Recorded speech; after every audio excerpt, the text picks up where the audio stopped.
Hello there, fantastic to see you. You look as dashing as ever. I don't look nearly as good. I have hat hair, I'm sweaty, it's hot in here as usual, but that's not the point. Today we're going to do a question and answer, where you ask questions and I will answer them. And if you don't want to miss this in the future, be sure to follow my Twitter, @JakeRar. There's a link down there. And also, one thing I'm going to do actually moving forward for Q&As is not only get questions from Twitter, but also from my members, which is a weird thing to say. But basically what that is, you might see below this video, there's kind of like a join button next to subscribe. And YouTube a while ago asked me if I would test out their new members feature, and I was very slow to do it, but I did it. And already some people are subscribed to that, are members, and that's very nice, thank you. What it basically does is it's similar to what Twitch does and almost what Patreon does. So I did it, I signed up for it.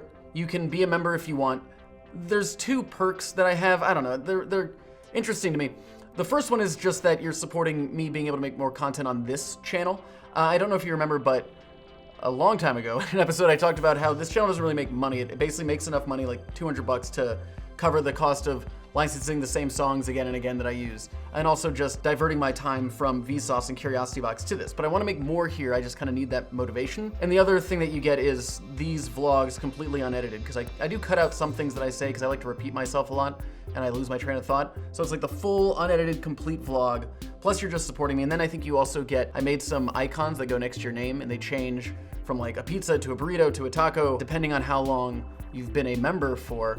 And I believe you also get custom emojis that I created that you can use. And there's like a members only board and stuff like that so we can communicate. So if you want to sign up for it, there's the join thing there. And if you're on mobile, I think iOS, there's a link in the description for that. Again, you don't have to, but if you do, that's amazing. So that's what it is. Just want to get that out of the way. Sign up if you want. If you don't, not a problem.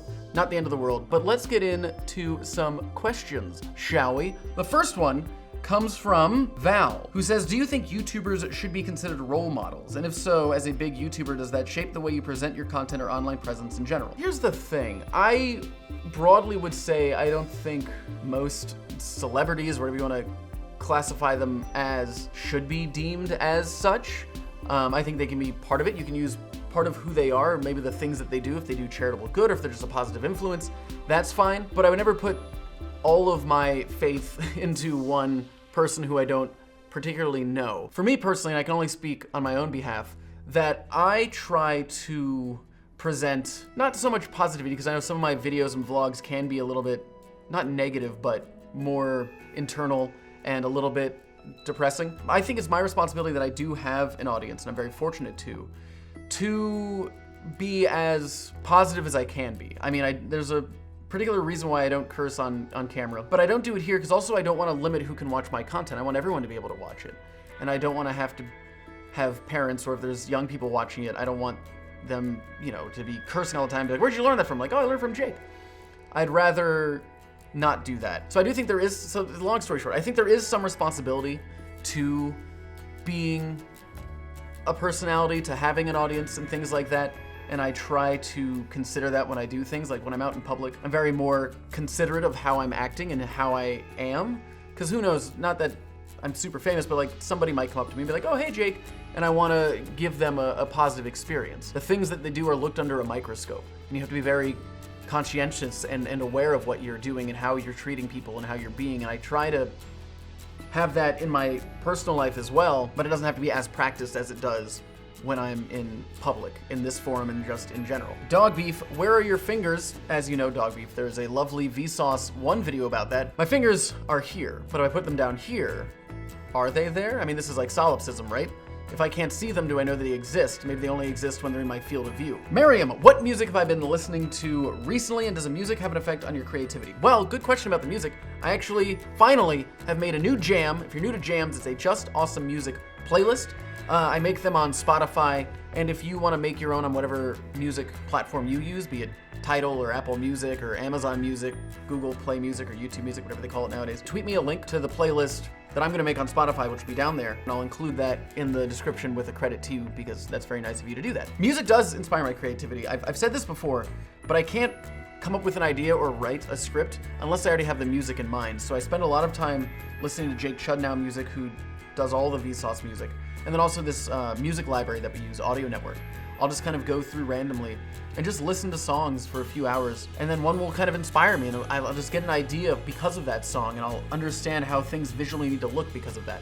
So I start adding that to a playlist, and I add more songs, and kind of from there come up with a structure. This song feels like this, so therefore this is the beginning. This song feels like this. Okay, this is gonna be good for the third act. And I just place it like that, and then I attach the words to those songs. To me, it's motivation. You need that music to motivate the action on screen and also to motivate yourself. This name is gonna crush me. Levre Max, maybe? What are the videos that you never completed or published about? I can tell you 2 examples. One was about what it takes to create a planet, and that was actually inspired by Valerian, that movie. Because they have this like planet that's basically just a giant space station, but it's so large that it's considered a planet. So it was kind of what does it take to create a celestial body? How long does it take? What materials would you need to use? Could you make an artificial one? Etc., etc. And then another one that I have researched for a long time, and I've just been sitting on, because I don't know, I just haven't been as excited about it as I was when I started it, was how fast does the Tasmanian Devil from Looney Tunes spin? Because there's this one clip where he like spins through a mountain, he spins through a tree, he spins into the ground and back out. How fast is that going? Would his skin rip off? Spoiler, it would. So maybe I'll make that video, but I have all the research there. I don't know, if I lose interest in something, then it feels like work. Then it feels like I'm forcing myself to make it, not for me, but because I feel like there's people that just need something from me. So I haven't really gotten there, but one day maybe I will. I don't know. If you like that idea, maybe I'll make it. Ooh, Juice Boy. Do you like red vines or Twizzlers? This might be a controversial opinion. I don't like licorice. I used to as a kid. I really loved red vines. Twizzlers I've always thought to be garbage, and I apologize if you love them. It doesn't mean that you have a bad opinion or bad taste.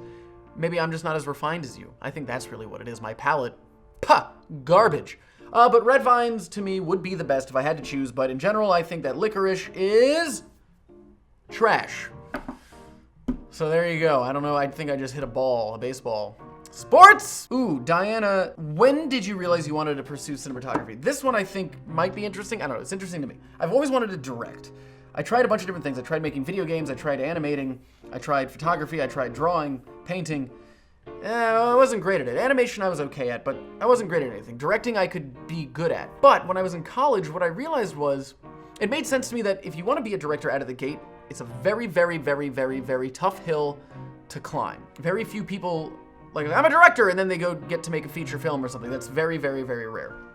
What made sense to me was to study cinematography. Because when you study cinematography, you learn a lot about being on set, being part of a crew. You learn how to light. So you do learn cinematography, you learn how to camera operate, you learn how to be an AC, you learn how to be a gaffer, a grip, all of these things, a best boy. And that made more sense to me, as I knew that it would be difficult to be a director, but if I could learn everything that I needed to learn just to work on set, then I could pursue that career of just being a PA or a AD or a best boy or an AC or a grip, etc., on my way up to hopefully being a director. Aside of that, I do love cinematography. I love making things look pretty, and I love the way that like lenses and sensors and cameras operate and work. For example, this camera, I'm shooting on my Red camera, it has a giant sensor, much larger than what you see in a phone or even like most DSLRs. It's not as large as like a full frame DSLR, but it's pretty big. And with that, because the sensor is so large, it means that your depth of field is more shallow. So generally, if we're shooting, I think I'm at a 2.8 f-stop right now. If I were to go back like this, I'm gonna get a little soft. If I go forward like this, I'm gonna get a little soft. If it's a smaller sensor, that might not happen. There might be more breathability with that. Ooh, Carlo, how did you get the confidence to start making videos, and how do I get the same thing, seeing as I have 0 of it? Here's the thing, it's nothing to do with confidence. It's more of me trying to push myself. I don't have much confidence. I never wanted to be in front of camera, I always wanted to be behind camera. And to me, that was because I didn't have the confidence to be in front. I wanted to be the shadow in the back who was directing things, who was moving the action and dictating the action, but you didn't see me. But when I fell into YouTube, it was like, okay, well, if I want to direct my own things, I also need to be in it. So it's not so much confidence as it is that I want to prove to myself that I can do these things. It's a challenge to myself. And that's what drives me in life. It's not so much to impress others, it's to impress myself, is what I want to do. I want to prove to myself that I can do something, that I'm worth something. Just go out there and make something. Because you don't know, you never know how you're gonna feel about it until you've done it, right? You can kind of in your mind go through all the scenarios and play out all the different avenues that are going to happen that you're gonna travel down, but you won't know what actually happened until you just try. So that would be my advice to you. Brandon the Random, what kind of clothes do you wear and what's your favorite brand? I love fashion. I don't really know much about it. I like to wear a t-shirt and jeans. I don't like thinking about what I'm going to wear. When I wake up in the morning, I always put on the same pair of jeans. I mean, I own, 5 pairs of the same jean? And then I just have like 100 t-shirts and I just wear them all. Because I don't like thinking about how I'm going to look or what I'm going to wear. I want to think about other things. That's like the least important part to me. I don't care what people think about how I look or my appearance. Generally, I like don't shave until I have to make a video, and I don't get haircuts unless I have to make a video. Because I don't care. People can judge me for how I look, fine, but I'd rather people judge me for the work that I create. Maxie, your new series is incredible, but do you feel this is really your project video because so many people were involved in the making? Did you have to make compromises? This is filmmaking in a nutshell. It is compromises. Even if you're Steven Spielberg, a lot of things that you're doing, you don't control the camera. You don't control exactly what the actors are doing or how the actors interpret the words on the page. And then when it gets to like the visual effects, you're not the one making it, so you have to dictate what you think to someone else, and then they have to interpret it and make it real. So there always is some thread that is lost or changed a bit. And luckily with this, one thing that I fought really, really hard for, because it's very important to me, because I'm an egomaniac. I'm not. Well, maybe I am. Who knows? Hey! Is I wanted complete control. So as far as the production came, I had complete control to do anything that I wanted. Every edit had to go through me. If anyone wanted to make a change, I had to be the one who said yes or no. I wanted that because I wanted it to be mine. I want when people watched it to think, oh, this is a Jake Roper movie. This is a Vsauce 3 video. Ooh, Jeffrey, what is happiness to you? I don't know. I think happiness is a very interesting concept. I find it hard to believe, and maybe this is my own kind of cynicism, but I find it hard to believe that anyone is truly happy. I think you can be happy in certain things. Like I'm happy in my relationship with my girlfriend. And there's certain parts of my life that are happy, but not everything is firing on all cylinders at once. There's certain parts that could be going better than others, but that doesn't necessarily mean it affects everything else. So it's kind of like this mosaic, where some pieces are put in place properly and other ones need to be readjusted. Metaphors! Lindsay, how old is Fajita and what kind of dog is he, and is he the best boy? Fajita is an Australian Labradoodle. He's 5 months old and I love him to death. He is the best boy. We're still learning some things. He still jumps up a lot, we're learning that. He still barks at nothing, but he is a dream. I love him to death. He's such a sweetheart. Pretty spooky, that. What is your favorite hat? Either that you wear or just in existence. This hat right here. It's actually the reason why I brought it out. Well, I was wearing it, but I took it off because I wanted, anyway. This hat, because this one, it says Nostromo on it, which is the ship from the original Alien. But it holds a special place in my heart because it was a prop from my very short-lived MTV series that lived one episode. Where I did the Science of Alien Covenant. And so this was the hat that I wore from that. So this is a very special hat to me, and I love this hat. Federico asks, did you film yet? Yes. Hollow Jack-o'-lantern owl squiggly line says, how do you get over heartbreak? Time is honestly the best way to do it. I've found that pain, which we'll classify as heartbreak as, gets easier over time. You kind of become numb to it. But that's the thing, like, I'm a very emotional person, so when I do go through these terrible things, it is hard, and it's hard to kind of contain your emotions and your energy, and that's actually one of the reasons why I want to vlog more, is because I'm sick of kind of containing myself in myself, and I want to be able to express it. People have different ways of getting over it. Maybe it's just by going out and meeting new people, but for me, it's just kind of, I try and focus on myself, and I try and move forward, because the further you go in distance, the farther behind you what you experienced was. And so when you look into your rear view, it's just a little dot in the distance, and it doesn't have this weight over you, this towering power. But it's always hard. You need to burn things down sometimes to grow anew. So anyway, there we go. Wow, we ended on a really deep thing there. Let me recap. I love you. If you want to be a member, that's awesome, and I would really appreciate it, but again, you don't have to. It's really just a way for me to make content here more frequently. Yay, and also this full vlog will be uploaded right now. As you're watching this, the full unedited version will be uploaded to my members only channel. I hate making things sound like a sales pitch because I really don't want to have to force you to do anything that you don't want to do or make you feel like you have to if you care about me. Do whatever you want. There's going to be no hard feelings either way. It's just like a thing that I turned on because why not? Okay, one thing. I don't like sitting down. The camera's just already set up like this because Michael filmed his Morse code video on this table. It was already set up like this, and I didn't feel like readjusting it because I know we're going to film a dong again and it's going to be at this table. But I really don't like sitting when I'm talking to you. I like to be able to stand up because I feel so subdued when I'm sitting. Anyway, this is me now just complaining about things that I have total control over. Anywho, it was a pleasure to see you, and remember, It's not goodbye. Oh no, it is never. Goodbye. It's